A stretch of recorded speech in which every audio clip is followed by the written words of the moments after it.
వరంగల్లో గులాబీ పార్టీ నిర్వహిస్తున్న రజతోత్సవ బహిరంగ సభ కోసం ఆదిలాబాద్ జిల్లా నుంచి గులాబీ దండు కదిలింది. జిల్లాలోని ఆయా నియోజకవర్గాల నుంచి వేలాది సంఖ్యలో పార్టీ శ్రేణులు బయలుదేరారు. ఉమ్మడి ఆదిలాబాద్ జిల్లా నుంచి స్వచ్ఛందంగా వేలాదిగా జనం తరలివస్తున్నారని మాజీ మంత్రి జోగు రామన్న తెలిపారు. కాంగ్రెస్ 6 గ్యారెంటీల పేరుతో ప్రజలను మోసం చేసిందన్నారు. త్వరలోనే బీఆర్ఎస్ ప్రభుత్వం రాబోతుందన్న మాజీ మంత్రి జోగు రామన్నతో మా ప్రతినిధి శ్రీనివాస్ ఫేస్ టు ఫేస్.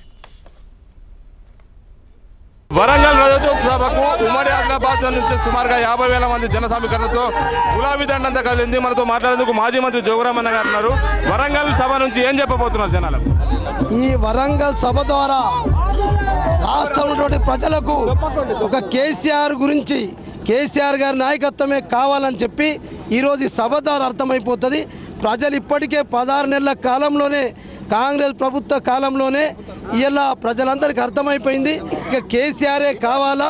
ఈ రోజు నుంచి ఏ గ్రామానికి వెళ్ళినా, ఏ పట్టణానికి వెళ్ళినా, ఏ వాటికి వెళ్ళినా ప్రజలందరూ మాకు సారే కావాలి, కారే కావాలి, కేసీఆరే కావాలని చెప్పి ఈరోజు కోరుకుంటా ఉన్నారు.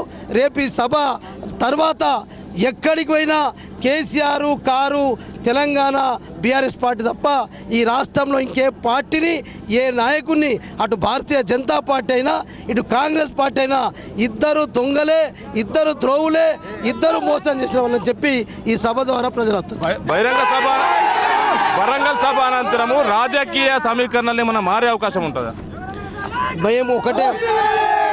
మేము ప్రతిపక్ష పార్టీగా ఉండి ప్రజలకు ప్రతి సమస్య పట్ల ప్రభుత్వాలు ఇచ్చిన, కేంద్రము రాష్ట్రం ఇచ్చినటువంటి ఏ హామీలైతే ఇచ్చిండ్రో అవి అమలు చేసే వరకు మేము ప్రజల పక్షాన ఉండి ఇంకా 3.5 సంవత్సరాలు ప్రతిపక్షంలోనే ప్రజలు అప్పచెప్పిండ్రు, ప్రతిపక్షంలోనే పనిచేస్తాం. ఎంతమంది చదువుతున్నారు ఈరోజు?